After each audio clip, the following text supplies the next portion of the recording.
En este juego que decía al principio y que parece muy fundamental, este pulso que libra el poder democrático con esos poderes que son legales pero que no son representativos, en ese tipo de pelea, uno de las derivadas ha sido que toda la sociedad a cualquier problema le busca inmediatamente un culpable político, inmediatamente. Claro. Por eso le pregunto, habida cuenta de que en la actualidad el problema de nuestro país, para hablar de España, está prácticamente simplificado en la idea de es culpa del gobierno de Zapatero, ya nos queda claro de sus expertos, no le parece a usted que sea culpa de nada. Pero le pido ahora que nos diga qué ha hecho mal el gobierno de Zapatero. No, vamos a ver, no culpa del gobierno, la crisis financiera no es la global. No, me refiero que... Y culpa del gobierno, digamos, el modelo productivo solo lo es en parte. Porque claro, es muy difícil pedirle a un gobierno cuando crece al 4% y crea empleo como por un tubo la economía española al gobierno de Zapatero y a la anterior.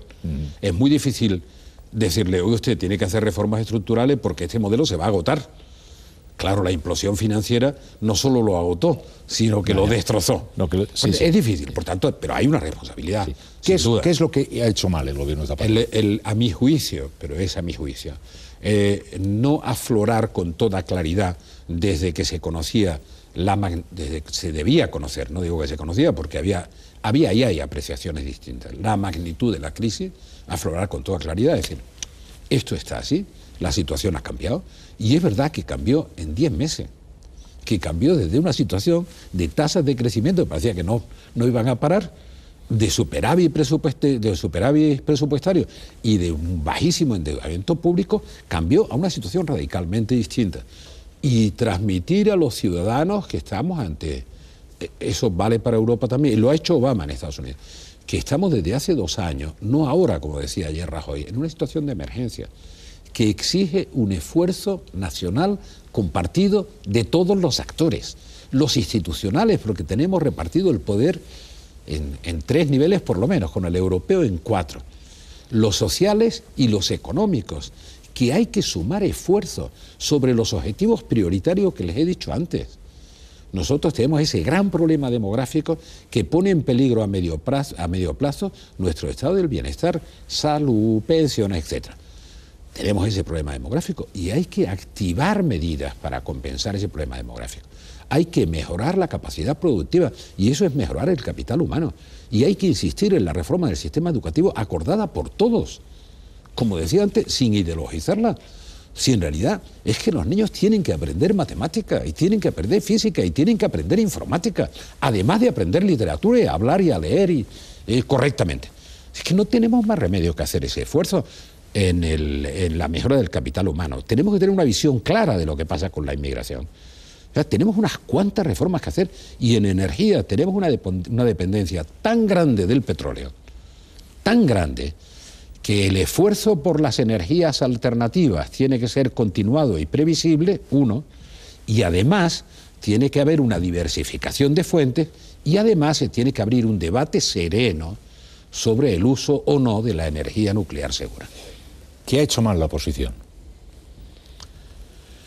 Yo creo que esa sensación, que una vez que uno se engancha en eso, es muy difícil corregirla, de que, bueno, le echamos la culpa al gobierno y, bueno, aunque vaya mal, pues más facilidad tendremos para llegar. Y el problema es que la opinión pública no vive eso con complacencia, que más allá de la adscripción de simpatía por un partido o por otro, cuando ve que el país está sufriendo una grave crisis, quiere ver que hay un esfuerzo de buena fe y compartido por los actores en la sociedad. Dice, no, el que tiene el poder es el que más responsabilidad tiene. Es cierto. Lo que pasa es que el poder central en España es responsable de una parte del gasto, de una parte del ahorro, casi no responsable de cómo funciona el sistema educativo, de cómo funciona la sanidad. Eso lo tienen las autonomías.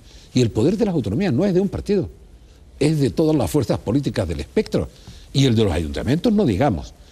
Por tanto, yo creo que el error de apreciación es que creen en algunos casos que se saca más ventaja de estar en una posición crítica, salvando de vez en cuando la piel, porque bueno, si hay un encuentro porque Grecia y qué se hace y no sé cuánto, y se dice, bueno, cajas de ahorro y tal, pero después hay que comprometerse, ¿no? Es decir, es que estamos de acuerdo que hay que modificar la ley de caja y estamos de acuerdo en que el gobierno tiene que aplicar el FROP. Hombre, pero si está de acuerdo, además hay que decirle a los líderes políticos de las comunidades autónomas, si usted recurre ante el Constitucional el decreto del FROP, su comunidad y sus cajas no están dentro de la política de rescate, allá usted, pero sí en la obligación de cumplir las normas del Banco de España.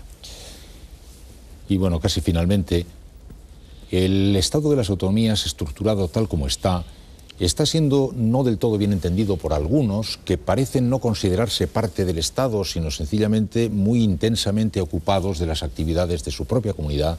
Y entonces todas estas llamadas generales, que son imprescindibles, parecen corresponder a otros, siempre a otros. ¿No echa usted a faltar una mayor integración compartida en el discurso compartido, ya no solo del líder de la oposición y del presidente del gobierno, sino de todas y cada una de las comunidades autónomas en esta línea? Claro, por eso le dije antes... Porque también son el Estado. Claro. Le dije antes que no solo era un problema de entendimiento entre los dirigentes de las grandes fuerzas políticas de todo el Estado o de las representativas de algunas regiones, no. Era un problema en un sistema de multigobernanza, de gobernanza a distintos niveles, un problema de lealtad y de cooperación institucional en serio, entre los gobiernos locales, regionales y el gobierno central. Es imprescindible, es decir, un esfuerzo de reducción del gasto público, con un esfuerzo que se le va a pedir a los empleados públicos, a los funcionarios, no sé cuánto y tal. Si lo hace el poder central y no lo hacen los poderes descentralizados, bueno, es la mitad del esfuerzo, o la cuarta parte del esfuerzo. Bueno, entonces...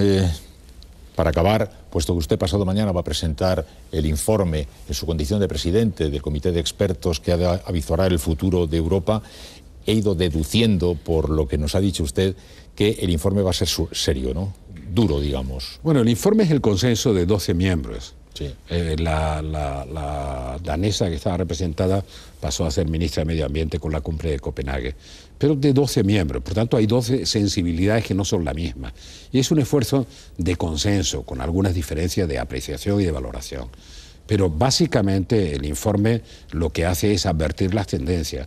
Le dice, oiga usted, señores gobernantes, en el año 30, si quiere usted en el 50, en el año 30 de este siglo habrá 30 millones de activos, menos de activos en la población y tendrá 40 millones más de pasivos. Usted tiene un problema estructural muy serio y tiene que tomar medidas. Le digo, para incorporar a la mujer a la población activa, que todavía tenemos mucho recorrido, hay que facilitarle a la mujer su carrera profesional porque es una inversión y hay que permitirle que tenga niños sin dificultad. Pero permitirle porque tenga una atención infantil perfecta, por decir algo. Hay que plantear el problema de la jubilación voluntaria y de los estímulos a la prolongación de la edad laboral. ¿Por qué? Por lo que le decía antes, porque en el año 29 pues teníamos una esperanza de vida de 49 años y ahora tenemos una esperanza de vida de 80. Bueno, eso está claramente expresado. Bueno, a los ciudadanos... Eso y otras muchas cosas. A un espectador que esté siguiendo con mucha atención sus palabras y su reflexión, ¿le quiere usted, para concluir, enviarle algún tipo de recado? Les quiero decir que probablemente la edad me hace impaciente, por tanto que lo que he dicho muy aceleradamente también lo podría decir con más calma, que estoy realmente preocupado, pero que la preocupación no significa pesimismo. Es decir, lo que he podido comprobar durante muchos años es que este país, los ciudadanos de este país, incluso los empresarios, los emprendedores, tienen una gran capacidad de respuesta, que hay que hacerse cargo de la situación y organizar la respuesta con un poco más de optimismo que la depresión en la que nos hemos sumido. Que realmente las responsabilidades están repartidas. El origen de la crisis, lo he explicado, es el que es. Y creo que hay que poner firmes a los especuladores y a los que funcionan de manera torticera en el mercado de capitales. Pero que hay que hacerlo claramente y decirle a los ciudadanos, esto no va a ser gratis.